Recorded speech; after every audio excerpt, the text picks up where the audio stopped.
He tore up a $5 billion contract. Live, in the room, in front of the people who needed it most, because 2 hours earlier, security dragged him off a plane. First class, paid seat, valid ticket, boarded legally. Removed anyway, no explanation, no apology, 30 witnesses, 0 words spoken in his defense. Not one person. So he flew to that meeting, sat down at that table, let them believe everything was fine. Then he opened a slide they never saw coming, stood up, and handed $5 billion to someone else. The bench was cold. That was the first thing Damon Carter noticed when he sat down outside gate B14.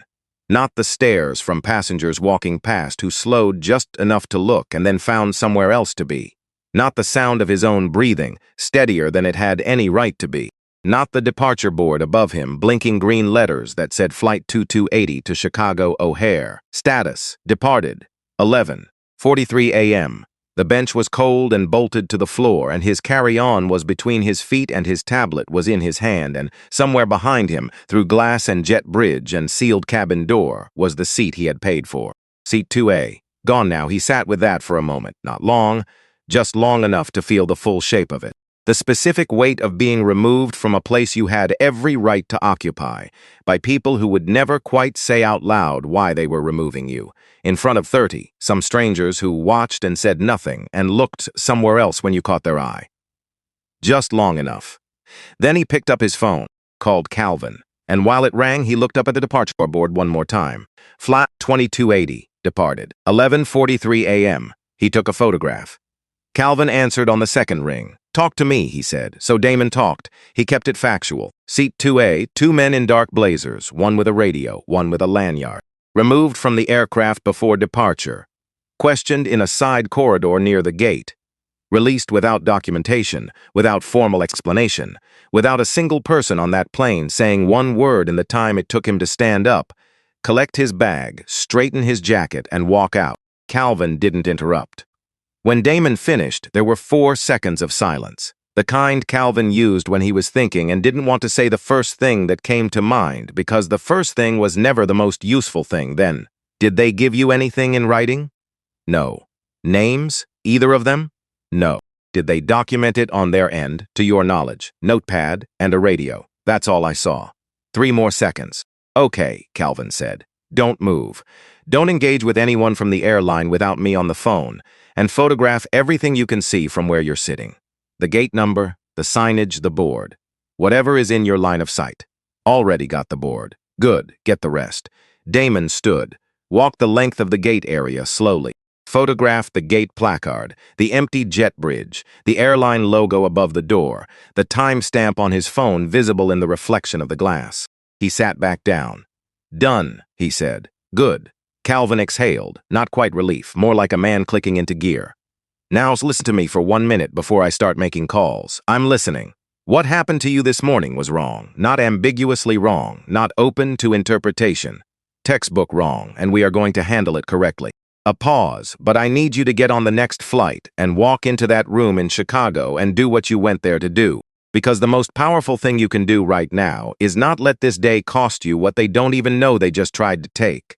Damon looked at the empty gate, at the place where the plane used to be. Book me on the next flight, he said, already on my other screen. He hung up, sat back on the cold bench, and for just a moment before the next thing and the thing after that, he let himself go back. Not far, just to this morning, just to the beginning of it, before the blazers and the radio and the corridor. Before the departure board blinked green and left him behind. Back to the gate agent who scanned his boarding pass without looking up. No greeting, no have a good flight. Just the mechanical beep of a validated ticket and a flat wave of a hand in the direction of the jet bridge. He was used to that. Back to the jet bridge itself. The particular hollow sound of his footsteps on the metal floor, the slight incline, the smell of recycled air, back to turning left, seat 2A.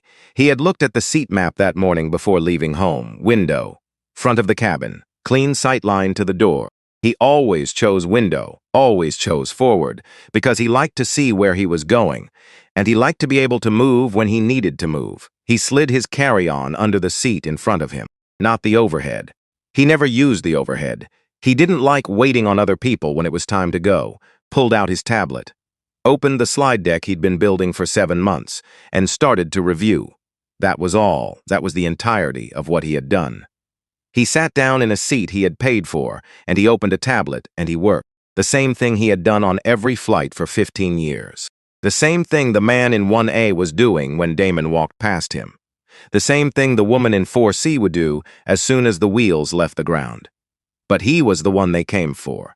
He was the one they always came for. He had known that since he was young enough to understand what always meant. He thought about his mother. Ruth Carter had worked 30 years in emergency nursing at Johns Hopkins, night shifts, mostly. The kind of work that left marks on you that didn't show in the daylight. She raised 2 kids alone in a 2-bedroom house in West Baltimore after Harold died, and she did it without complaint and without apology and without ever once letting Damon or his younger sister see her sweat. She used to say, "Baby, you cannot afford to let them have your peace. That's the one thing that's entirely yours." He understood, even as a child, that she wasn't talking about being passive. She wasn't telling him to absorb whatever the world threw at him and smile about it. She was telling him something more precise than that.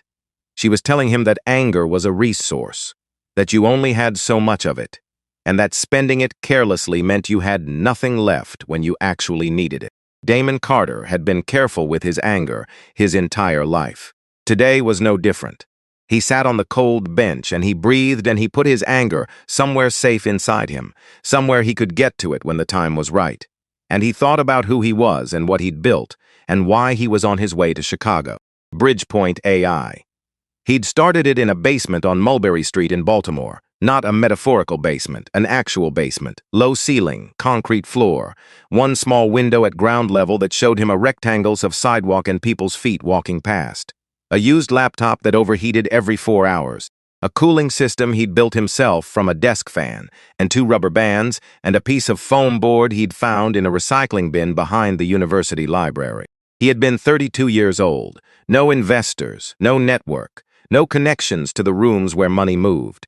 Just a working algorithm and a library card and the particular stubbornness of a man who had spent his whole life being told in various ways that rooms like that were not built for people like him. He'd decided to build his own room. 15 years later, Bridgepoint AI was in 14 airports across the country. Their logistics optimization system had reduced cargo delays by an average of 31% in every facility that used it. They had 47 full-time engineers on staff and a waiting list of clients that stretched 18 months out. And this morning, Damon was on his way to Chicago to sign a contract with Apex Airlines that would change everything. A $4.8 billion partnership, 8 years. Integration across Apex's entire domestic cargo operation. The kind of deal that didn't come more than once. The kind that meant he could hire the 120 engineers he'd been building toward for 3 years. He had a folder on his tablet. He'd labeled it simply, Future. It held the profiles of engineers he'd been quietly tracking. Graduates from HBCUs. People from community colleges in cities where nobody went looking for talent. People who had been told no so many times that when Bridgepoint called them, some of them didn't believe it at first. One of them, a woman named Denise from Pittsburgh, had cried on the phone when Damon offered her a job. Not because of the salary, because someone had said yes.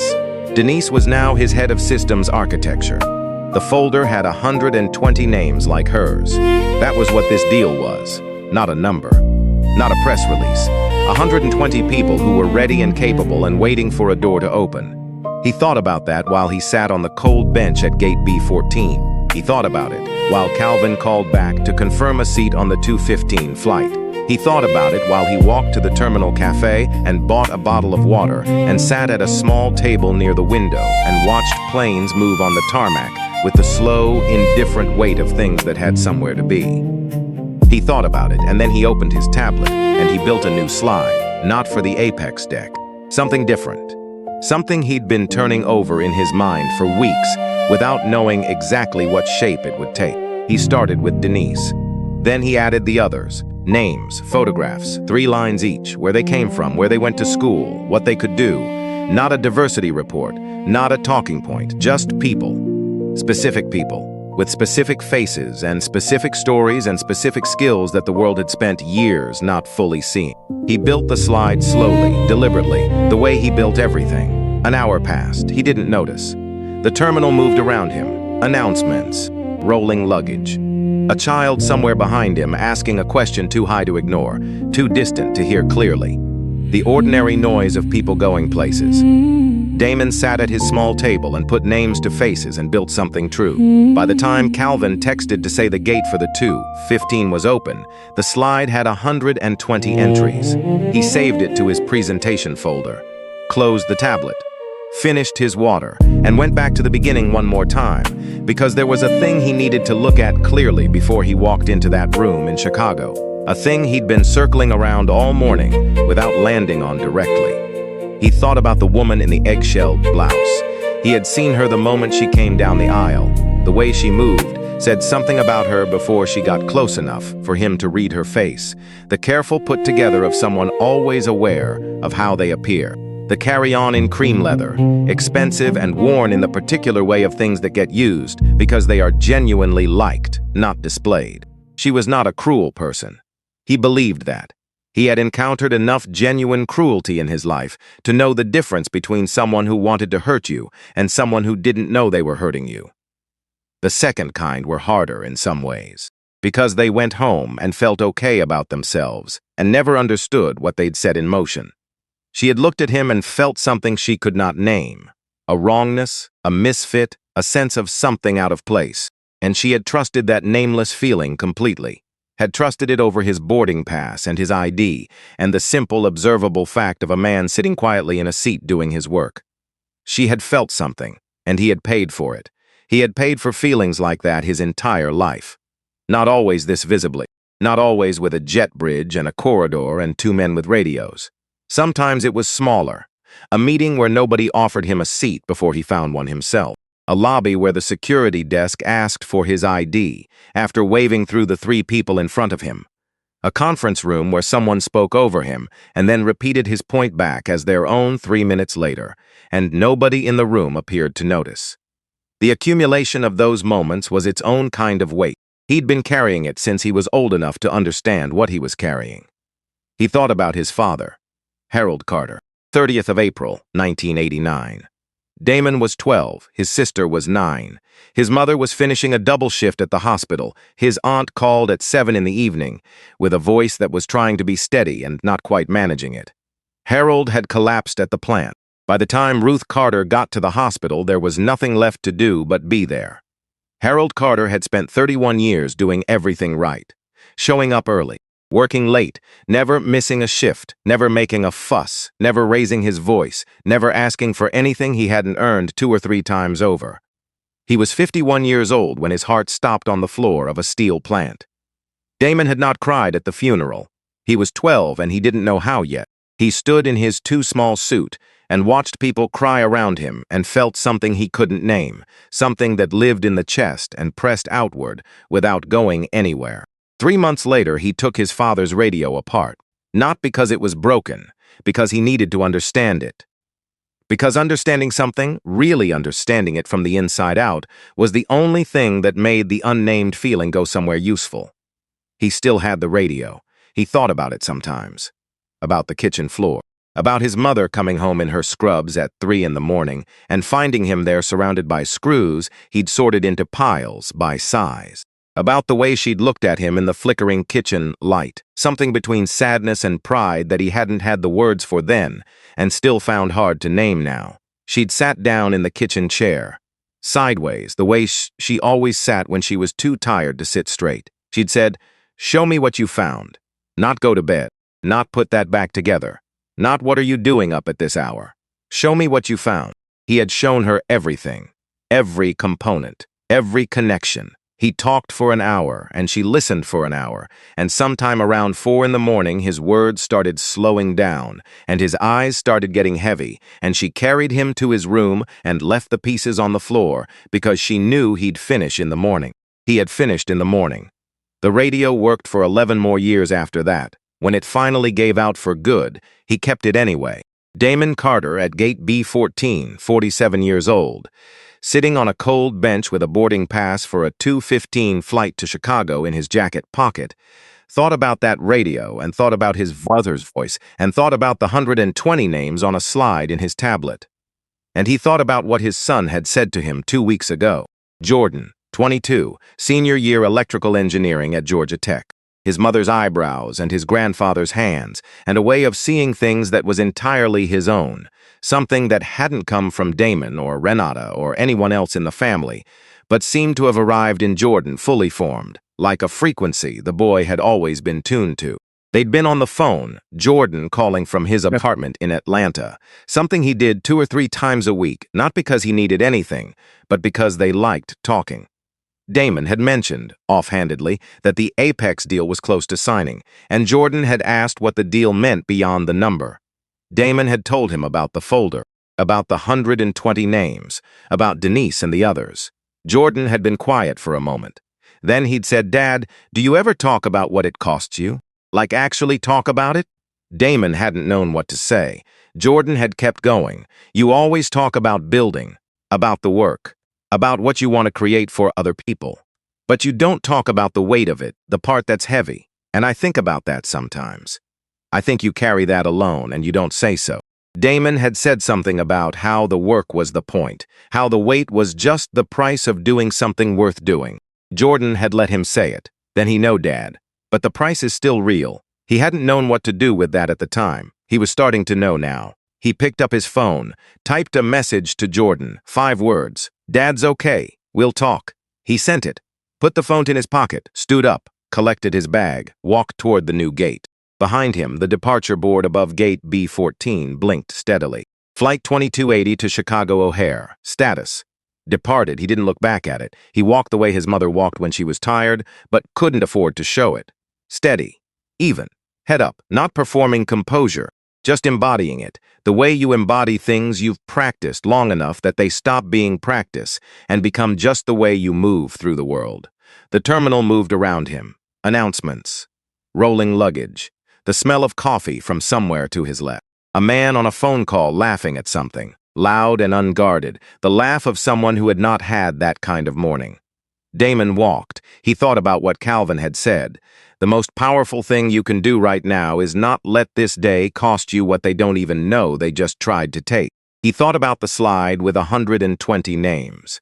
He thought about the bench at gate B14, and the cold of it, and the departure board, and the 2 men with radios, and the woman in the eggshell blouse, who had felt something she couldn't name, and trusted it completely. He thought about all the people who had watched him stand up and walk out, and had said nothing, not one word, not a single voice. He'd walked the full length of that cabin. 20, maybe 22 rows. He'd looked at every face, not accusingly, just looked. The way you look at something you want to remember accurately, without distortion, without the edit that anger makes. He wanted to remember it right. Because it wasn't the last time he was going to walk into a room where someone looked at him and felt something they couldn't name. It wasn't the last time he was going to have to decide in real time how to spend what he had. The gate for the 2:15 flight came into view. He stopped in front of it, took one breath, reached into his jacket pocket, pulled out the new boarding pass Calvin had sent to his phone. He looked at it. Seat 14C, economy, middle seat. He almost smiled. He walked to the gate, handed over the boarding pass. The agent scanned it, looked up at him for the first time, actually looked. "Have a good flight, sir," she said. He nodded. "Thank you," he said, and walked down the jet bridge toward Chicago. The door closed behind him. The middle seat was exactly as uncomfortable as middle seats always are. Damon sat between a college student with headphones the size of satellite dishes and an older woman in a green cardigan who had claimed both armrests before he sat down and showed no sign of reconsidering. He didn't ask her to move. He put his tablet on his knee and his water bottle in the seat pocket in front of him, and he sat with his elbows slightly inward, the way men learn to sit in spaces that weren't quite designed to include them. The plane pushed back from the gate at 2:22 p.m. 7 minutes late. He noticed the 7 minutes the way he noticed everything. Not with frustration, just with the particular attention of a man who had spent 15 years understanding that systems fail at the margins, that the gap between what is planned and what happens is where all the real information lives. 7 minutes. He opened his tablet, closed it again. That was new. In 15 years of building Bridgepoint AI from a basement on Mulber Street to a $2.3 billion company, Damon Carter had never once been unable to work on a plane. The plane was where he did some of his best thinking, the enforced stillness of it, the altitude, the particular remove of being temporarily unreachable, suspended above everything that wanted his attention. He had written the core architecture of Bridgepoint's first logistics algorithm on a flight from Baltimore to Dallas 11 years ago. On a napkin, because his laptop battery had died and he hadn't brought a charger and the napkin was what he had. He still had that napkin somewhere. Renata had framed it once as a joke and then left it framed because it turned out not to be a joke at all. But today the words wouldn't come. The numbers wouldn't organize themselves the way numbers always organize themselves when he gave them his attention. He looked out the window. They were climbing through cloud cover, the city below dissolving into gray and then gone, and above the clouds the sky was the particular blue of high altitude, clean and indifferent, and very far from gate B14. He put the tablet away, let himself sit with it. He thought about his father. Not the absence of his father, which was the thing he usually thought about when Harold Carter came to mind. The presence of him, the specific physical presence of a man who worked with his hands and smelled like machine oil and had a laugh that started low in his chest before it came out, who could fix anything mechanical that was put in front of him, who had never once, in Damon's 12 years with him, raised his voice in anger at another person. Harold Carter had carried something too. Damon understood that now in a way he hadn't understood it as a child, had understood it more clearly with every passing year. The quiet of his father, the steadiness that never broke, the 31 years of showing up early and working late and never making a fuss and never demanding anything he hadn't earned, in a plant where the men who demanded things and made fusses and didn't earn half of what Harold earned were consistently the men who moved up. Harold had never moved up. He had never complained about that either. Damon used to think that was strength.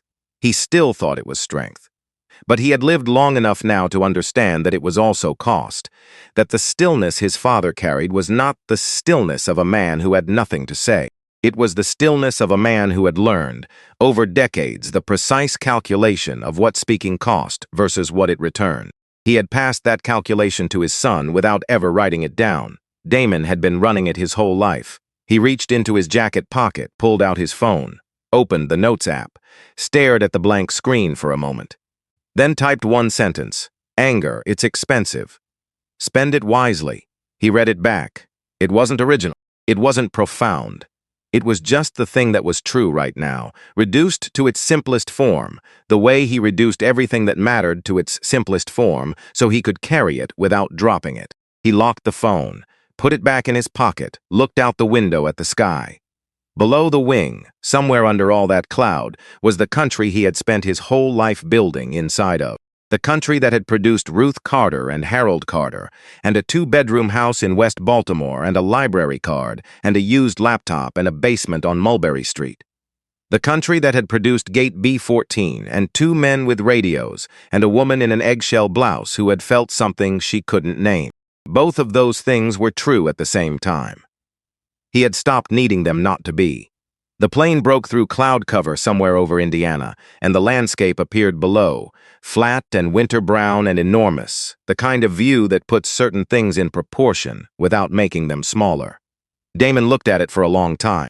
Then he opened his tablet, found the new slide, the one he'd built at the airport cafe, the one with 120 names and 120 faces and 3 lines each. He read through every entry, all of them. By the time the pilot announced initial descent into O'Hare, he had read the slide twice and made 4 small edits and added one name he'd been thinking about adding for 3 weeks and hadn't yet. He saved it, closed the tablet. The woman in the green cardigan had fallen asleep somewhere over Illinois. Her head was tipped slightly toward his shoulder without quite reaching it. He adjusted his angle by half an inch, so she'd have the room if she needed it. The city came into view through the window across the aisle. Chicago, all that gray and silver and grid, the lake flat and dark to the east, the skyline rising out of the flat land like something someone had dared to build. Damon watched it come up to meet him.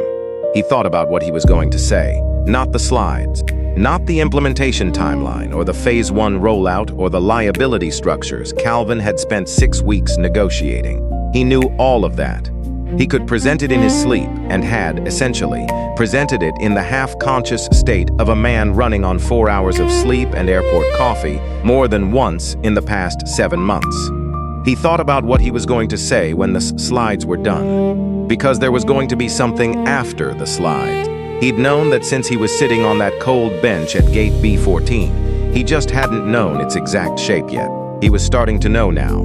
The wheels touched down at 3:51 p.m. He was in a cab by 4:08, in his hotel room by 4:47. He stood in front of the mirror in the bathroom and looked at himself for a moment. The travel had done what travel does. The shirt was still pressed, but the collar had relaxed slightly, and there was something around his eyes that hadn't been there this morning when he left home. Not exhaustion exactly, more like the particular look of a man who has absorbed something and not yet fully processed it. He changed into the spare shirt he always packed.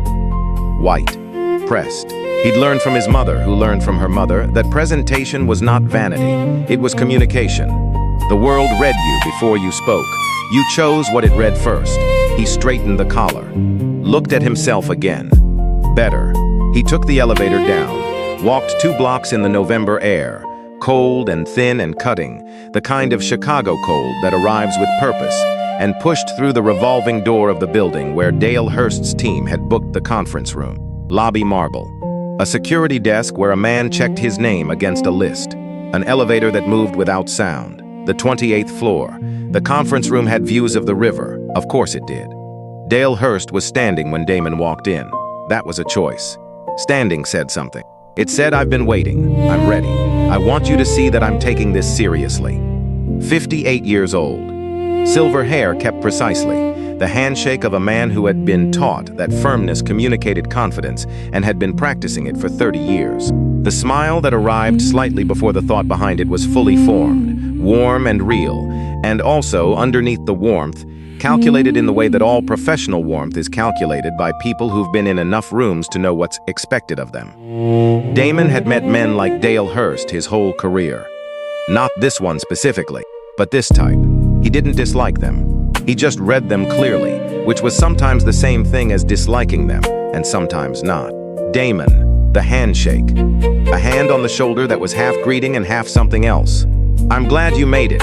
And I have to say, before anything else, I heard about what happened this morning at the airport, and I want you to know personally that I find that completely unacceptable." Completely. Damon nodded, said nothing. Hurst held the beat, waiting. The space where Damon was supposed to say something reassuring. "It's all right, these things happen. Let's move forward." The words that would allow the room to exhale and get on with business. Damon didn't offer them. He pulled out his chair, sat down, opened his tablet to the first slide of the deck. "Let's start with the implementation timeline," he said. They moved through the presentation efficiently. Phase 1 rollout, which covered the first 14 months and the integration with Apex's existing cargo management infrastructure. Phase 2, the machine learning optimization layer that Bridgepoint's teams had spent 8 months building specifically for Apex's routing patterns. Phase 3, the full predictive capability that was the real heart of what Bridgepoint did, the thing that had reduced cargo delays by 31% in every airport that used it. Hurst's team knew the material. You could see it in the way they engaged. The CFO, a compact woman named Sandra Park, made precise marks on her printed agenda in pencil.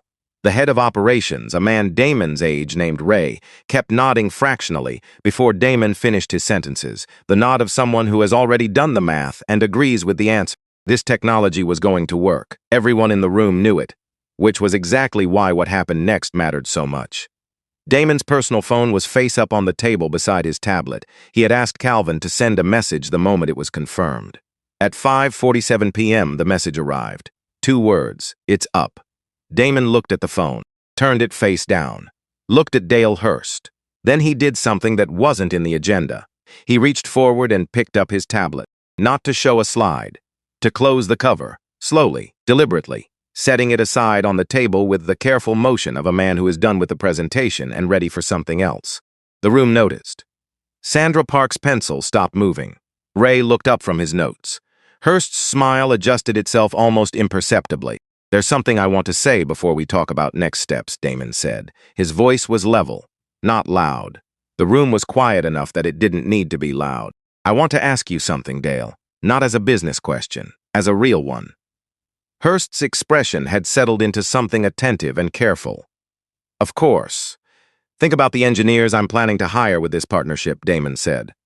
"The 120 people I've been building toward for 3 years. Some of them are going to travel for work. They're going to book flights. They're going to board planes. And some of them are going to sit down in their seats and have someone nearby feel something they can't quite name." He paused. "What happens to them?" The room was very still, because this morning, that's what happened to me. On one of your planes, on the way to sign this contract, someone felt something they couldn't name and decided to do something about it, and 2 men with radios walked down the aisle, and I was asked to leave a seat I had paid for. He kept his eyes on Hurst, and not one person in that cabin said a word. Hurst opened his mouth. Damon kept going, not faster, not louder, just steady. "I'm not sitting here angry about that. I want to be clear. What I'm sitting here thinking about is the 120 people in that folder. Because I've spent 8 months finding them, and I've spent 8 months building toward this, and if I sign this contract, I need to understand what I'm signing them into. Not just the technology partnership, the culture they're going to be working inside of." The silence afterward was the kind that fills a room completely. Hurst was very still. Then Damon opened his tablet, found the slide, turned it to face the room. "These are the first 40 names," he said. "I'll show you all 120, but I want to start with 40 because I want you to actually look at them." The slide was simple. White background, no graphs, no projections, just photographs and names and 3 lines each. "Terrence Webb," Damon said. 26, grew up in Baltimore, same city I did, finished top of his graduate program. Applied to 11 companies before Bridgepoint called him back. He let that sit. Adrienne Moss, 28. Community college in Memphis for her undergrad because that's what her family could afford. Full scholarship for her master's. Her thesis on predictive routing is one of the 3 best pieces of technical work I've read in 5 years. Another pause. "Every single person on this slide is ready," Damon said. "They are not projects. They are not gestures. They are the best people I've found. And I need to know that the organization I'm partnering with sees them the way I see them. Not as an image problem to be managed. As people who belong in every room they walk into." He set the tablet down, looked at Hurst directly. "So what happens to them?" he said again. "On your planes, in your buildings, when someone nearby feels something they can't name, what happens?" Dale Hurst looked at the slide, then at Damon. Something was moving behind his eyes, something that wasn't the warm professional competence he'd walked in with, something that looked more like a man actually thinking. Actually sitting with a question he hadn't anticipated and didn't have a prepared answer for. "Damon," he said, stopped, started again. "I want to say something and I want to be honest about what it is and what it isn't." Damon waited. "I believe what happened to you this morning was wrong. I believe to my core." Hurst paused. "And I also know that saying that is easier than doing something about it. And I know you know the difference." "I do," Damon said. Hurst looked at the slide again, at the faces, the names. "Give me 5 minutes, he said. He stood up, walked out of the conference room. The 5 minutes became 12. Damon sat at the table, drank his water, looked at the river through the window, 28 floors below, moving slow and gray through the city. Sandra Park cleared her throat once. Ray looked at the slide, and then at his hands. Nobody spoke. When Hurst came back, he had a woman with him, mid-40s, sharp, direct eyes. The kind of woman who walked into rooms with a clear idea of why she was there. "This is Janet Rowland," Hurst said, "our chief people officer." Janet Rowland sat down across from Damon, folded her hands on the table. "Mr. Carter," she said, "I've already requested the full incident report from this morning. Flight logs, crew statements, the security personnel involved, all of it. That started an hour ago when Dale called me from the hallway." Damon nodded. "I want to say something else." She paused, not for effect, to find the right words. "The slide you showed, the way you talked about those people. I've been in this industry for 21 years, and I have sat in a lot of rooms exactly like this one, and I have never once seen anyone do that. Talk about future employees the way you just talked about those 40 people. It shouldn't be unusual," Damon said. "No," she said, "it shouldn't. Hurst sat back down. He looked different now than he had when he walked back in. Not smaller, more honest maybe. Like something had been asked of him that required him to put down some of what he usually carried into these rooms. "Here is what I can offer you," he said, "and I want to be straight with you about exactly what it is." Damon waited. A formal apology from Apex Airlines in writing within 48 hours. A full investigation into the incident with results shared directly with you and with your legal team. Mandatory bias awareness training for all cabin crew and ground security within 90 days. And I want to offer you a seat on our Diversity and Inclusion Advisory Board, not as a formality, as a real voice in how we build going forward. He paused. "What I cannot offer you is a guarantee that nothing like this will happen again. Because I don't know how to make that guarantee honestly, and I think you know that." Damon looked at him for a long moment. He appreciated that last part, the honest admission inside the offer. A lesser man would have stacked promises until the discomfort was buried under them. Hurst had left the one true thing visible. That mattered. It didn't solve it, but it mattered. "I hear you," Damon said, "and I need to think. Overnight, that's all I'm asking." Hurst nodded immediately. "Of course! I'll be in touch in the morning." He closed his tablet, stood up, extended his hand to Hurst, then to Janet Rowland, then to Sandra Park and Ray in turn. "Correct, professional, clear." Then he walked out. He was back in the elevator before the doors of the conference room were fully closed behind him. The lobby, the revolving door, the Chicago cold again, hitting him clean and hard in the face. He stood on the sidewalk for a moment. The river was visible at the end of the block, dark between its banks, the bridges lit against the early evening. He stood there for a while. Then he walked back to the hotel. His room was on the 17th floor. He went in and sat on the edge of the bed, and took off his jacket and laid it flat on the chair, and looked at the city through the window from where he sat. The particular geometry of a city at night. Light in every window, life in every light. He called Renata. She picked up on the second ring. "Hey, she just that. One word." But the way she said it had the full weight of 20 years in it. The complete attention of a person who already knew from the sound of the call that something had happened. "How bad?" she said. "Medium bad," he said. "Tell me," he told her. "All of it. From the gate agent who didn't look up to the departure board, to the cold bench, to the corridor, to the conference room." He kept it factual, but he didn't keep it distant, and the difference between those two things mattered. He let her hear what it had actually been like. Not the version he'd give a reporter or a judge. The version that was just true. Renata listened the way she had always listened, with her whole self, without filling spaces that didn't need filling. When he finished, she was quiet for a moment. Then she said, "How do you feel right now?" "Tired," he said. "That's honest. I keep thinking about the names," he said, "in the folder. I keep thinking about what I'm signing them into if I go back to that table and pretend this morning didn't change anything." Renata was quiet. "What does your gut say?" she said. "My gut says Hurst meant what he offered. I think it was real. But real isn't the same as enough. She didn't push him past that. Jordan called earlier," she said. "He knew something happened. He didn't say that, but I could tell from the questions he was asking around it. I'll call him. He said he's been writing something. He mentioned it and then changed the subject. I don't know what it is." Damon frowned slightly. Writing what? He didn't say.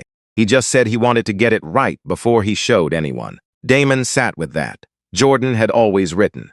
Not code like his father, words, essays, usually long, careful arguments about things he was trying to understand. He'd been doing it since he was 15, and it had always been the thing Damon found hardest to see in his son, not because it wasn't good. It was very good. But because it required a kind of vulnerable precision that Damon had spent his whole life learning to protect himself from. "I'll call him," Damon said again. "Eat something first," Renata said. "Real food, whatever that hotel has that isn't from a minibar. I'll try." Damon, "Yeah, whatever you decide tomorrow. Decide it because it's right, not because you're angry, not because you're tired, because it's right." He was quiet for a moment. "I know," he said. "Good." A pause. "I love you. I love you too." He sat with the phone in his hand after the call ended. Outside, the city blinked against the dark. Somewhere below, the river was still moving, going wherever rivers go when nobody is watching them. He ordered food from the hotel restaurant. Something with rice and vegetables, the kind of food his body knew how to use. Ate it slowly at the small desk, reading nothing, watching the window. Then he called Jordan. Jordan answered on the first ring. "Dad, hey," a silence. The specific silence of two people who know each other well enough to wait without it being uncomfortable. "You okay?" Jordan said. "Not entirely," Damon said. He heard Jordan take a breath. Not surprise, more like someone receiving something they'd been expecting and bracing for. "What happened?" Damon told him. A different version than the one he'd told Renata. Scaled back but not dishonest. Honest in a different way. The way you're honest with someone you're also protecting, even when they're 22 and don't need protecting anymore. Jordan listened all the way through. Then he said, "Did anyone say anything? On the plane? When they walked you out?" Damon looked at the window. "No," he said. Jordan didn't respond immediately. "Not one person," Damon said. Jordan's voice was careful when he spoke, controlled in the way Damon recognized, the way that meant something was pressing against the inside of him, and he was deciding how much of it to let out. "That's the part that gets me," Jordan said. "Not even what the woman did. It's everyone else just sitting there watching," and he stopped. "Yeah," Damon said. "What are you going to do?" "I'm thinking." "Okay." Jordan paused. "Dad, can I tell you something?" "Of course." "I've been writing something about you, about this, about what I watch you carry. I've been trying to write it for a while, and I almost have it right." He stopped. "I want to show you when it's ready." "Not yet, but soon." Damon was quiet. "What made you start writing it?" he said. Jordan thought about that. "That conversation we had 2 weeks ago," he said. "When I asked if you talk about what it costs you, and you didn't really answer. And then we moved on." He paused. "I couldn't stop thinking about it, about all the things you do and all the things you build, and how little you say about the part that's heavy. And I wanted to." He stopped again. "I wanted to say something about it, even if you don't want me to." The city blinked outside the window. "I want you to," he said, quietly, with more certainty than he expected to feel. Jordan was quiet on the other end. "Okay," he said. "Get some sleep," Emzem said. "Call me tomorrow." "You too, Dad. I'll try." He hung up, sat at the desk for a long time. Then his phone rang. Calvin's name on the screen. "You need to be sitting down," Calvin said. "I'm at a desk in a hotel room in Chicago." "Good enough." Connect Air just reached out. Damon went still. Connect Air, Nadia Osi. The CEO who had reached out through an intermediary 6 months ago expressed interest in a meeting and been sent a polite but firm response through Calvin, saying Damon would revisit in the new year. He hadn't thought about Connect Air since. The Apex deal was close and his plate was full, and he didn't want distractions. "What did she say?" Damon said. "Her message was 7 words," Calvin said. "Damon Carter has something I need." "Call." Damon looked at the window. "That's all? No condolence about this morning?" "No, I saw the news." "No, we stand with you in this difficult time," 7 words. He processed that. The absence of the expected thing was itself information. Every other call he'd gotten today, and there had been more than a few since Calvin started making noise about the incident, had arrived wrapped in sympathy. Layers of it. The warm, practiced sympathy of people who wanted him to know they were on his side before they got to the thing they actually wanted.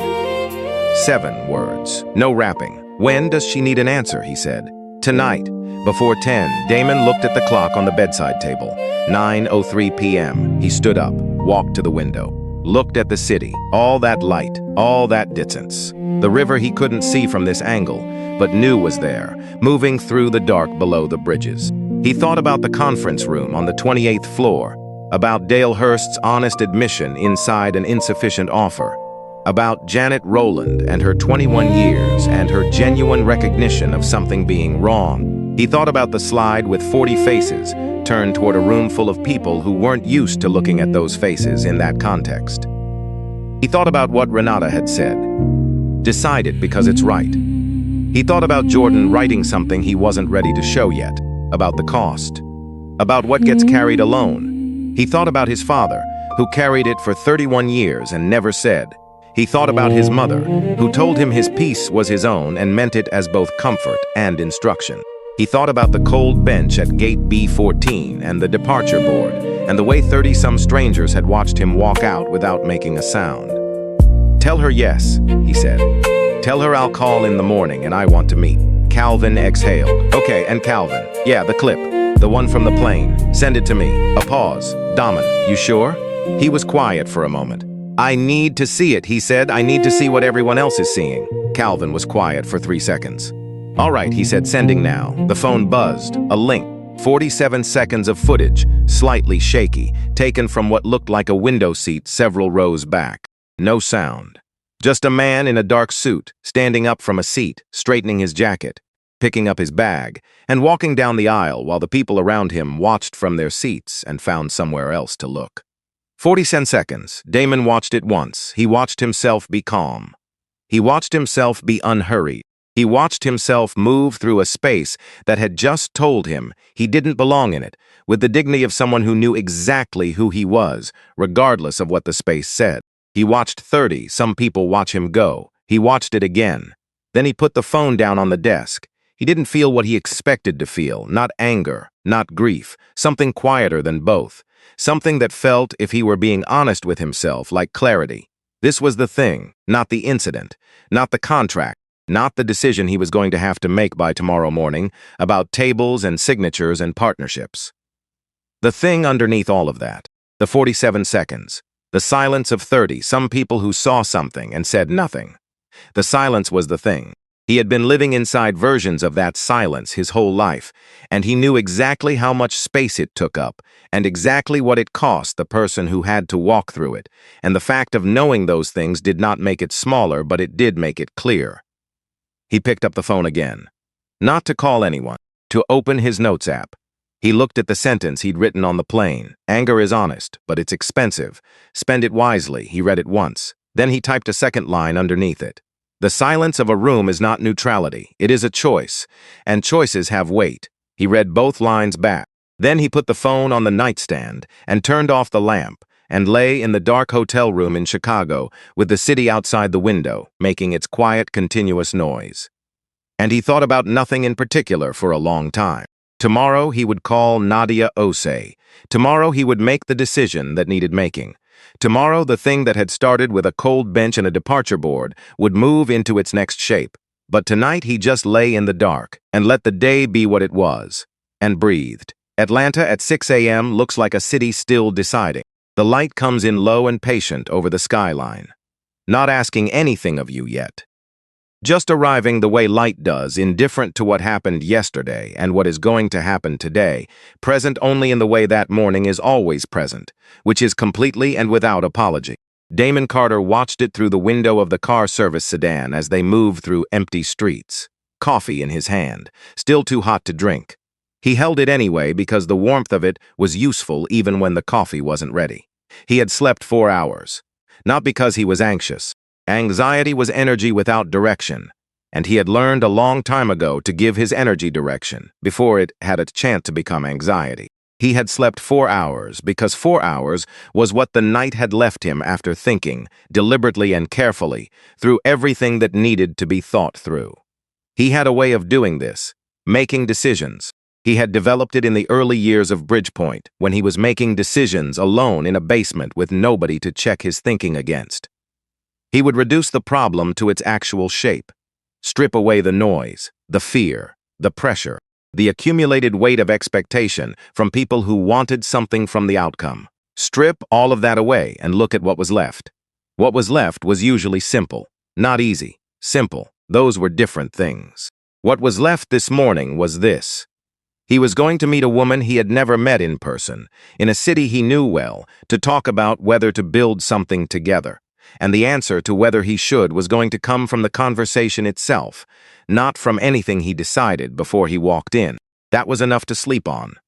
The car moved through Atlanta's early morning, past the empty lots and the lit gas stations and the stretches of road that belonged to the city before the city fully woke up. Damon drank his coffee when it cooled enough to drink, watched the streetlights still on against the arriving dawn, thought about nothing in particular, which was its own kind of preparation. The building was not what he expected.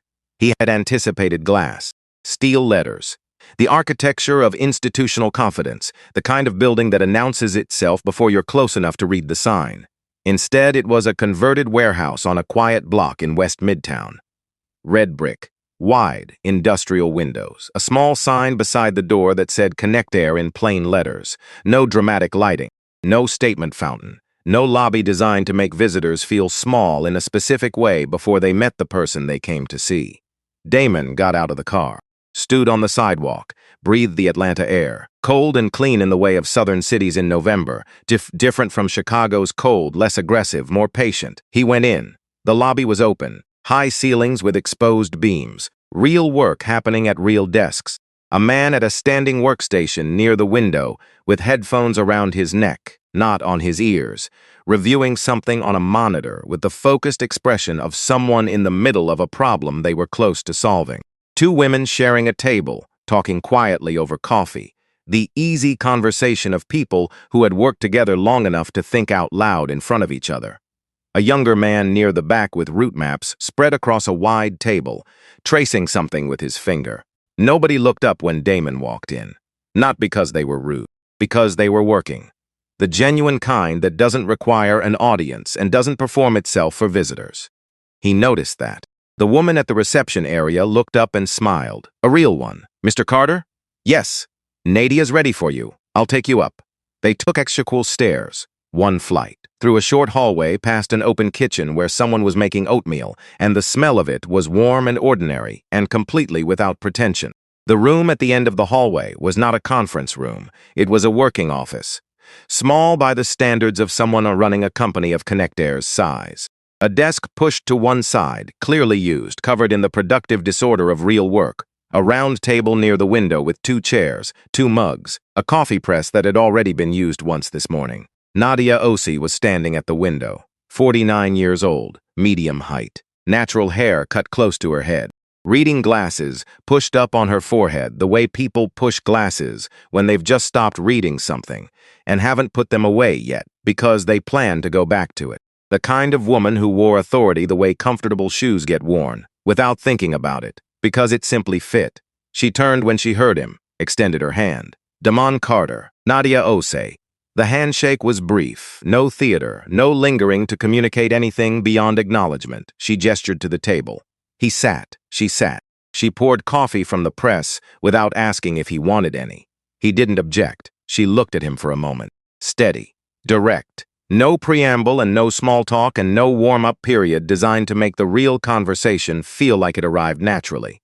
"Tell me why you built Bridgepoint," she said. He hadn't been asked that question in years. Not the real version. People asked about market positioning and funding history and competitive differentiation and exit strategy. They asked what Bridgepoint did and how much it was worth and where it was going. Nobody asked why. Not the original why.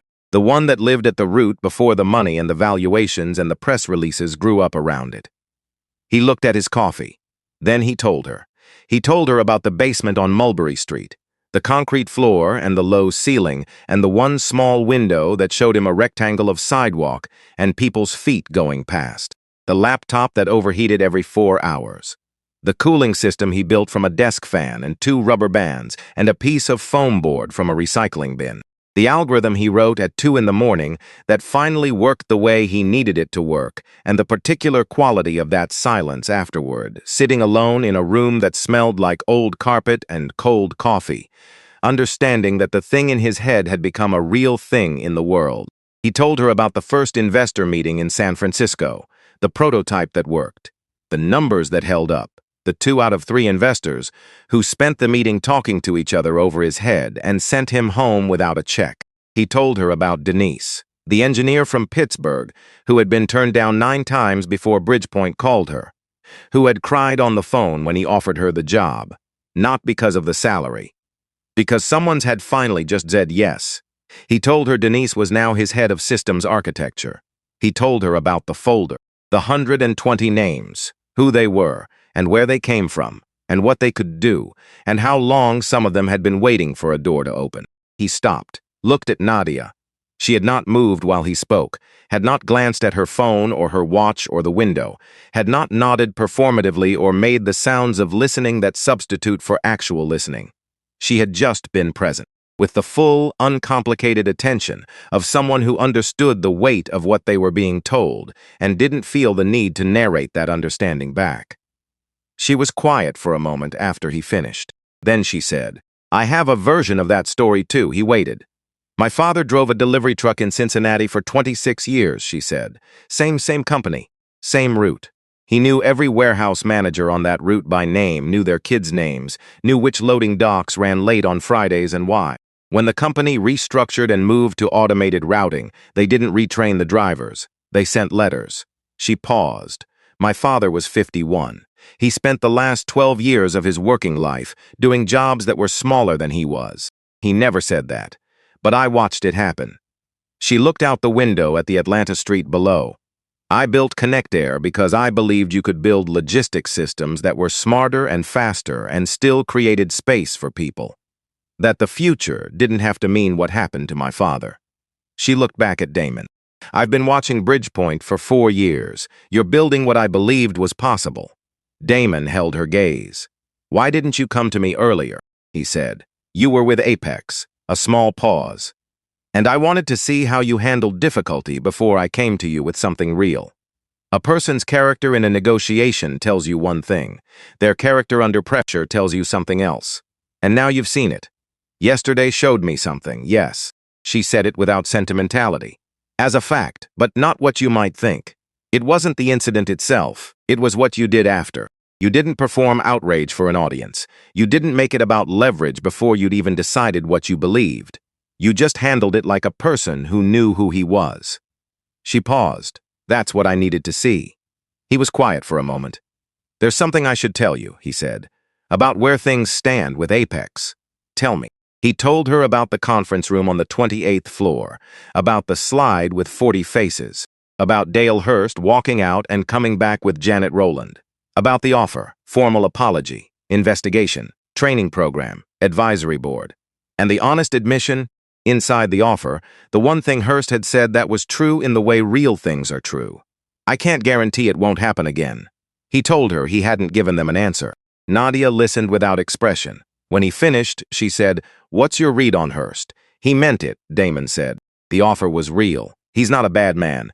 He runs a company with a culture problem he probably didn't create and hasn't fully seen yet. But real isn't enough, not for what I'm trying to build. He looked at his coffee. I can sign that contract and do the work, and it will be good work. The technology will run, and it will save them money, and the numbers will be right. But I won't be able to look at those 120 people and tell them honestly that every decision I made was made with them in mind. Nadia looked at him for a long moment. Then she said, There's something you need to know before we go further. He waited. My board has been pushing me to sign with Cortex Systems, she said. Bridgepoint's main competitor. Their bid came in lower, significantly lower. I know what Cortex bids, Damon said. I know why they can bid that low. So do I, Nadia said. Their system is cheaper because it's less. The predictive capability is 18 months behind yours, and their integration support is handled by a third-party contractor they're not transparent about. I've done the analysis. She paused. The board sees the number. I see what the number buys. What did you tell them? I told them I wanted to have one conversation before I made a recommendation. They gave me until end of business today. Damon looked at her. So this is the conversation, he said. This is the conversation. He sat with that. Outside the window, Atlanta was fully awake now. Cars on the street below. The sound of a city that had made its decision about the day and was getting on with it. I don't want to sell you the technology, Damon said. You already know what the technology does. Calvin sent your team the full technical documentation 3 weeks ago, and I'm assuming you've read it. Cover to cover, Nadia said. Then you know what it can do. The question isn't whether it works. The question is whether we can work together in a way that's real. Not a vendor relationship with good branding on it. Actually real. He paused. Because what I'm building with this next phase of Bridgepoint is not just a product, it's a proof that the people in that folder belong at the highest levels of this industry and can do work that changes how the whole thing operates. And I need partners who are invested in that proof, not just in the delivery schedule. Nadia was quiet for a moment. I told you I don't buy technology, she said. I buy the person behind it. I meant that. But I want you to understand what it means when I say it. She leaned forward slightly. It means I'm going to hold you to things that don't appear in a contract. If something goes wrong with the integration, I'm going to call you directly, not your project manager. If my team and your team have a disagreement about direction, I want to be in the room when it gets resolved. If we build something together and it works, I want to build the next thing together too. She paused. That's harder than a vendor relationship. Most people don't actually want it when they understand what it requires. I want it, Damon said. She looked at him steadily. Tell me something that could go wrong. He didn't hesitate. The integration timeline is aggressive. Phase 2 has 3 dependencies that need to resolve in sequence, and if any one of them is late, the whole phase moves. My team is good, but they're not infinite, and this is a larger deployment than anything we've done before. He paused. There will be a moment, probably around month 8, where something is not working the way the deck said it would work. And the way we handle that moment will determine whether this partnership is real or just professional. Nadia nodded slowly. Month 8, she said. I'll remember that. So will I. She looked at him for another moment. Then she stood. I have a board meeting at 10, she said. I want you in it. He stood. One thing, she said, before we go in. He waited. What happened to you yesterday on that plane? I'm not going to make a speech about it, but I want to say one thing. She held his gaze. The way you walked out, bag in hand, jacket straight, not a word. I've seen the clip. A lot of people have seen it. And I think you probably don't know yet what it meant to some of them. People who have had to make that walk in smaller rooms, in quieter ways, their whole lives. People who have never seen someone do it like that. She paused. It mattered, not because it was strategy, because it was true. Damon looked at her. So did this conversation, he said. She nodded once, and they went to the board meeting. The board met in a room 1 floor up. 8 people around a rectangular table. No excess. No art on the walls designed to communicate aspiration. Just the table and the chairs and the work. Nadia introduced Damon without ceremony. He sat to her right. She opened the meeting and moved through the preliminary items, with the efficiency of someone who ran meetings the way she ran everything else, without wasting what didn't need to be spent. Then she brought up the partnership question. 2 board members pushed back immediately, not personally, on the numbers. The difference between the Bridgepoint bid and the Cortex bid was real, and they had a responsibility to the company's financial position, and they needed to understand why paying more was the right decision. Damon answered. He walked them through the technical comparison in precise, unhurried terms, not defending Bridgepoint's price, explaining what the price bought and what the lower price didn't buy, and what the difference would mean in months, 8 through 24 of the implementation, when the decisions that determined whether the system actually performed were made. One board member, a woman named Gloria, who had said nothing until that point, asked a question about the hiring commitment. The 140 engineers. What was the realistic timeline? What was the mechanism for accountability? Damon answered that too. By 11 o'clock the room had moved, not unanimously.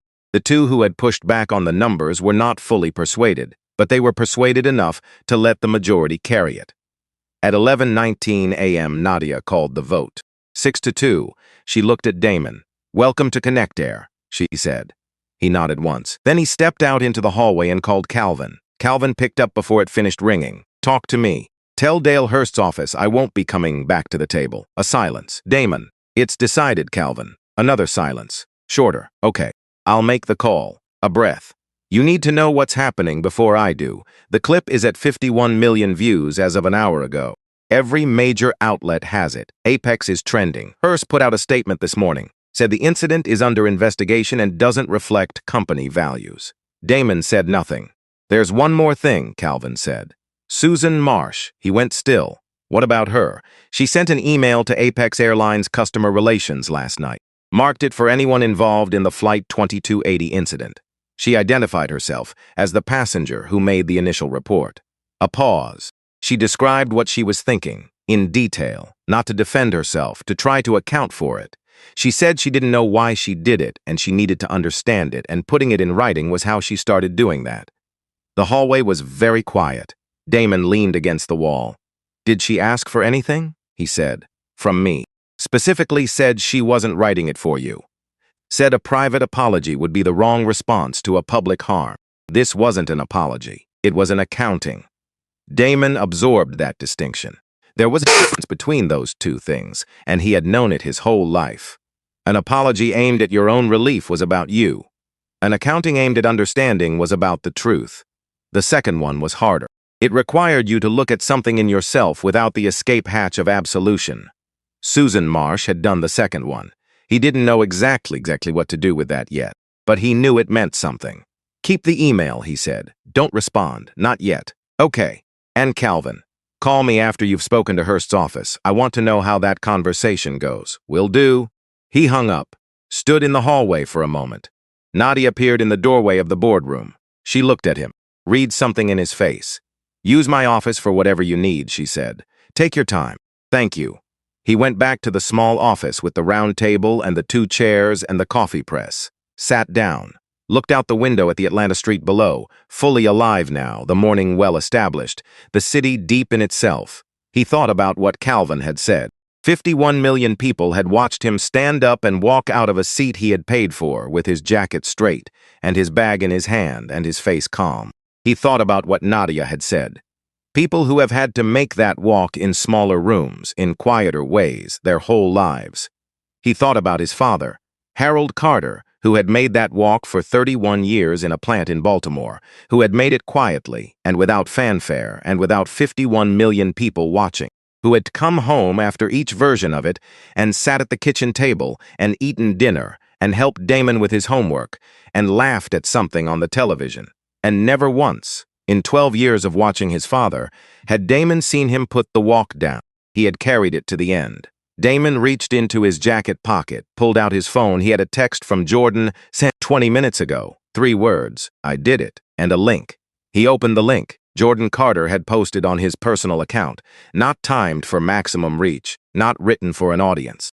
Written the way you write something that has been pressing against the inside of you long enough that the only relief is to let it out and let it be whatever it is. He read it. "My father is the strongest man I know. Yesterday, someone decided he didn't belong in a seat he paid for. He didn't raise his voice. He didn't make a scene. He picked up his bag and straightened his jacket and walked out. I wasn't there. But I know exactly how he walked because I've watched him walk that way my whole life. I need people to understand something about that. That is not weakness. I want to be clear. That is what it looks like when a man has spent his whole life learning exactly how much his composure is worth and exactly when to spend it. My father is not calm because nothing gets to him. He is calm because he decided a long time ago that they don't get to have that his peace belongs to him. I am 22 years old. I have been watching my father carry something my whole life, a specific kind of weight, the weight of being twice as prepared and half as assumed, of walking into rooms that were not built with you in mind and performing competence so flawlessly that the room forgets, temporarily, that it wasn't built for you, of making the choice, over and over, to spend your energy on the work instead of the argument, because you know you cannot do both and survive. I used to think that was the goal. To learn to carry it well. I don't think that anymore. I think the goal was never for me to carry it gracefully. I think the goal was for me to live in a world where I don't have to carry it at all. And I think my father has been building that world piece by piece for 15 years. Every contract, every person he puts in a room they wouldn't otherwise get into, every engineer he finds in a city, nobody went looking and gives them the yes they've been waiting for. He's building it, from the inside out. I've never said this to him directly. Dad, if you're reading this, I see what you're doing. I understand it now in a way I didn't before. And I want to be part of building it. That's all. Damon read it once. Then he put the phone face down on the table and looked at the window and did not move for a long time. Outside, Atlanta went about its morning, unhurried, present. The light had changed since he arrived, warmer now, the gold of a November morning that had decided to be generous. He thought about the kitchen floor in Baltimore, the radio in pieces, the screws sorted by size. His father 3 months gone. His mother in the doorway at 3 in the morning in her nursing scrubs with her shoes in her hand. Show me what you found. He thought about the bench at gate B14, the cold of it, the departure board, the empty jet bridge. He thought about the 47 seconds of footage, himself walking down an aisle, calm, unhurried. 30-some people watching from their seats.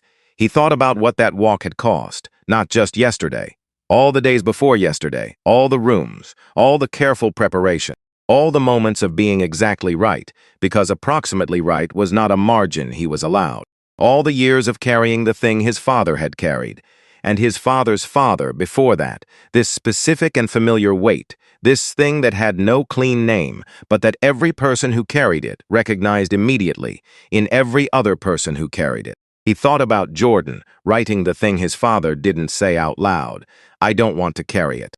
And then, sitting in the small office of a warehouse in Atlanta with a round table and 2 chairs and the morning light coming through the window, Damon Carter understood something he had been circling around for 24 hours without landing on directly.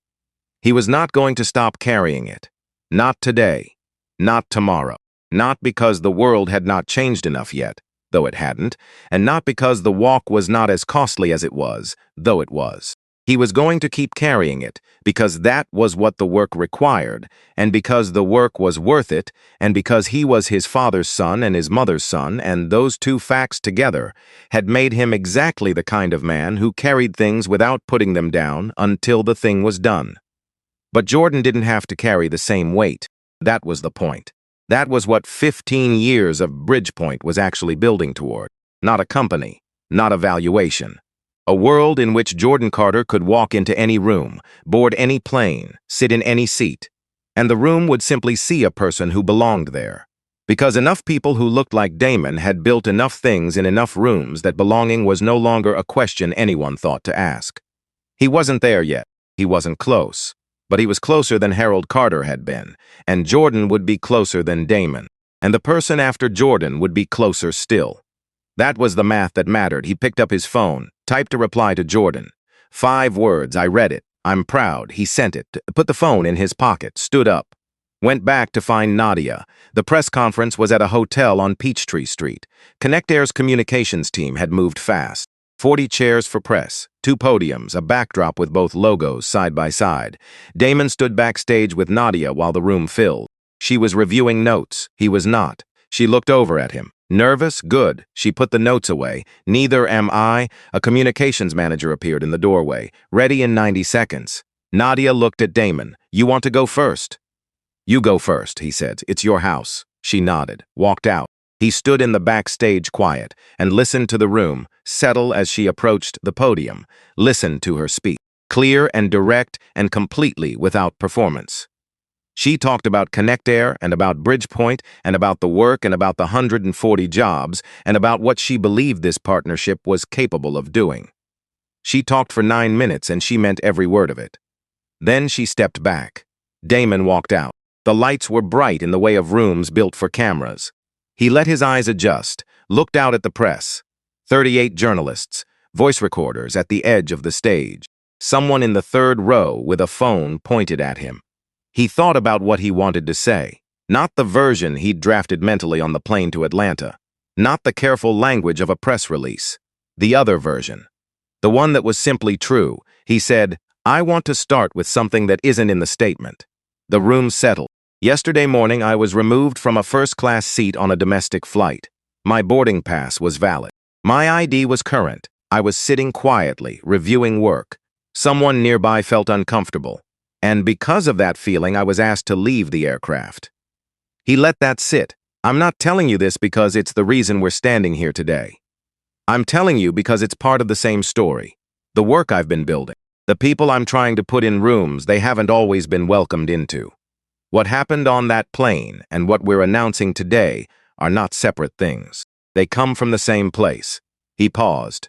I'm not angry, he said. Anger is honest. But it's expensive. I learned a long time ago to spend it wisely. He looked out at the room. What I am is decided. About who I build with, about what the next chapter of this company means. About the 140 people whose names are in a folder on my tablet and who deserve to work somewhere that sees them for exactly what they are. He stopped. The room was quiet. A journalist in the 2nd row, gray blazer, pen already moving, looked up. He nodded toward her. Mr. Carter, she said. Is this partnership a direct response to what happened with Apex Airlines? No, he said. This is a choice I would have made regardless. What happened yesterday clarified something that was already true. Another hand.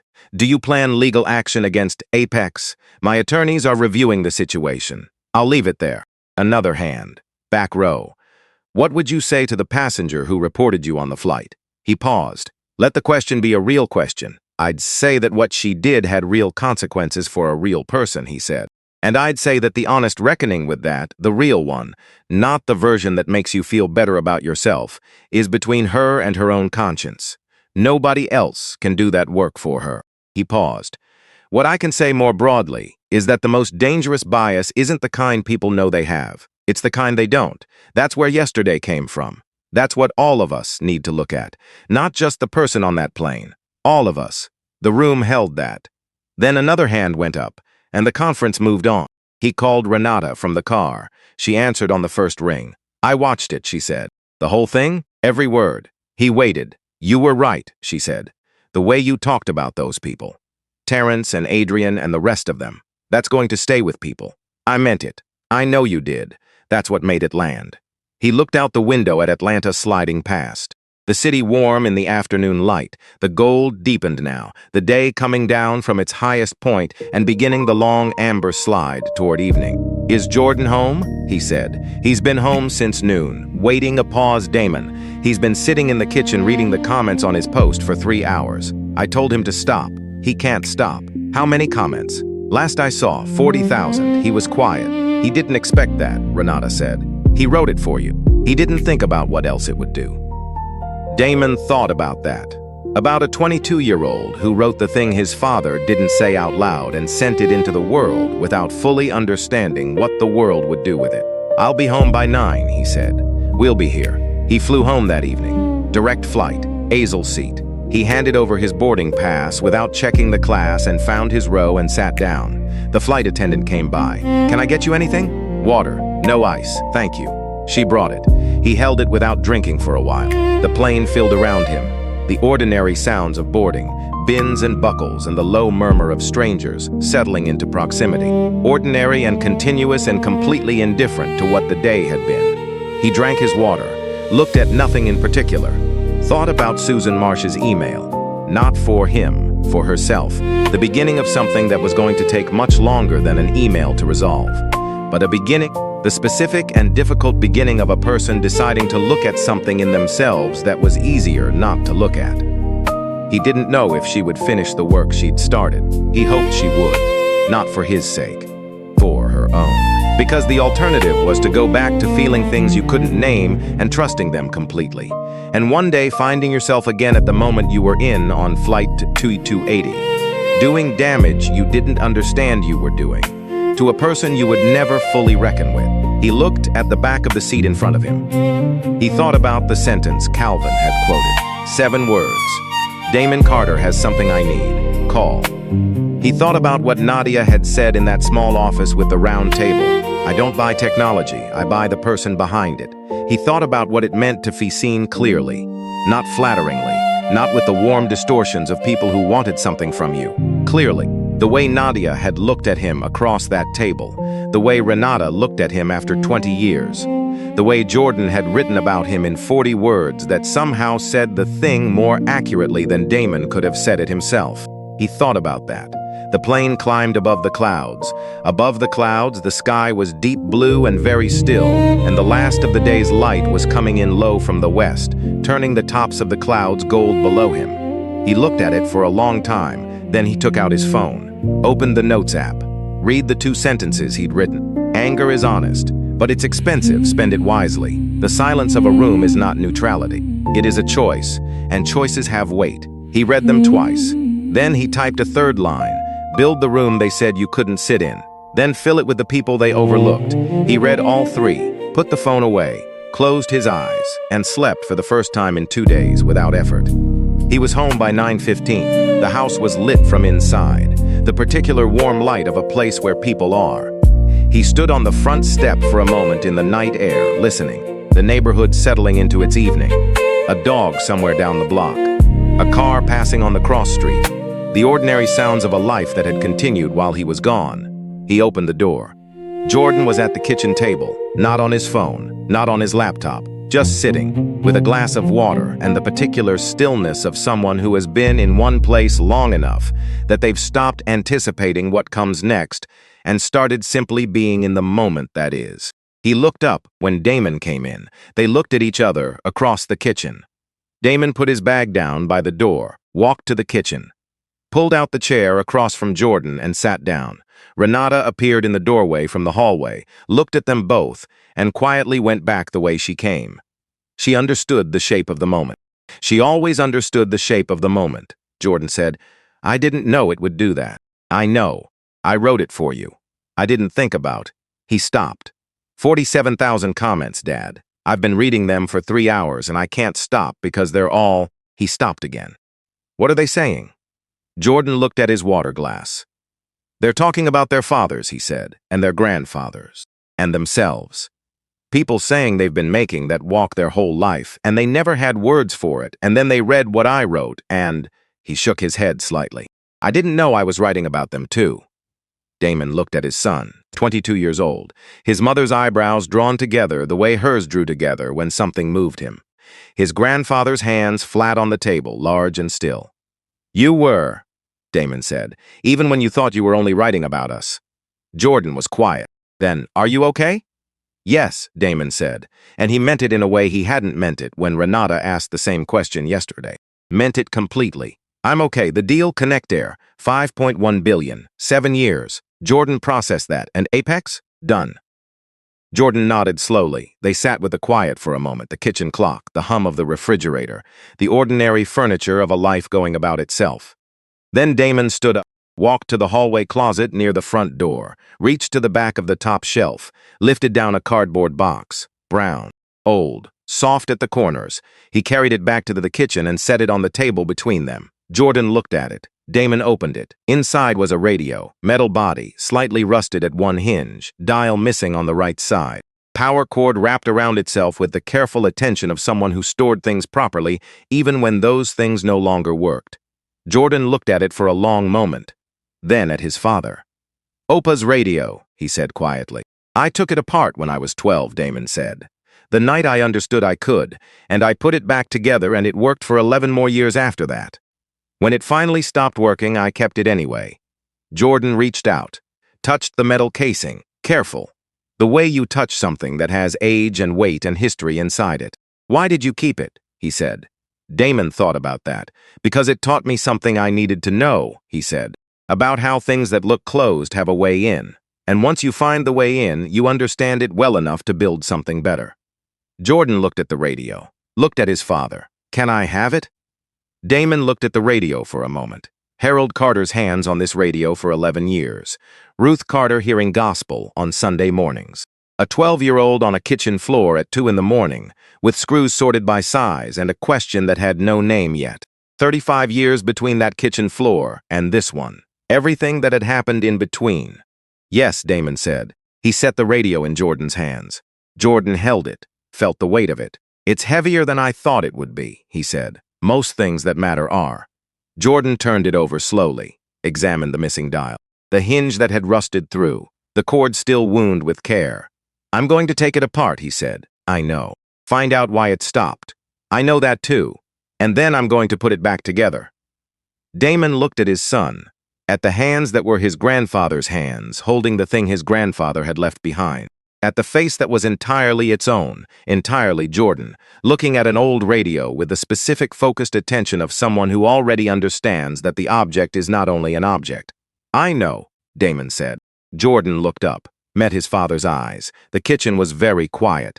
Outside, the neighborhood had settled fully into its night. The dog down the block had stopped. The cross street was empty. The particular silence of a late hour in a place where people are safe. Father and son looked at each other across a kitchen table in the house where they had lived for 16 years, with a radio between them that had traveled from one set of hands to another across 35 years, and everything those years contained. Damon stood up, put his hand briefly on Jordan's shoulder. Jordan put his hand over his father's hand for just a moment. Then Damon walked to the hallway, stopped at the door of the kitchen, looked back. Jordan had the radio in both hands and was already examining the back panel with the quiet attention of someone beginning a thing they intend to finish. The light over the kitchen table was warm and steady. Damon watched his son for a moment. Then he turned off the hall light so the kitchen light could do its work undisturbed, and walked toward bed. Behind him, down the hall in the warm light of a kitchen in the house where they lived, a young man sat with an old radio and began carefully to find the way in.